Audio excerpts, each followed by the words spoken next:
Hello, my name is Maria Perez and I would like to tell you about my experience as a bilingual coordinator. After I passed my teaching competitions, I had my first position as a civil servant in a public high school located in Seville, and then I had my definite position in a high school in Granada, where I have been teaching English for some years now. As an English teacher, I had heard of the bilingual program in Andalusia, but didn't know much about it before I started teaching at this school. After my first contact with the high school, the school principal met me and told me he wanted me to become the new bilingual coordinator. He told me I had to coordinate this program because I was the only English teacher who was a civil servant with a definite teaching position there.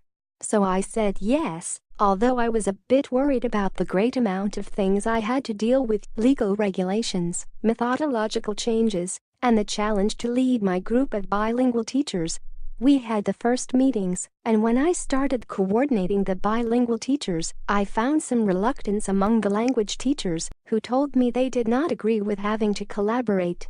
I was shocked with this because the legal regulations were clear about this, but they did not come for the next meetings, and after trying to talk to them in the canteen and in the staff room, I went to the principal and explained to him what was happening. He told me he would find a solution, so I waited for the next meetings, but again, they did not come. While this happened with the language teachers, everything was fine with the content teachers. They worked together, came to terms among themselves, coordinated their classes with the language assistant, started implementing CLIL, and started designing the IC. But due to the refusal to participate by the language teachers, the design of the IC of languages and contents was not possible.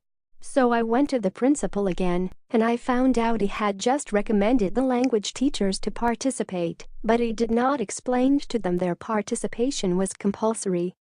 He told me I had to understand he wanted to have a good relationship with all teachers. So after this conversation, I am thinking about what to do next: resigning from my position as a bilingual coordinator or contacting the school inspector. I am not sure about what to do yet, but the truth is that I feel disappointed and a bit desperate.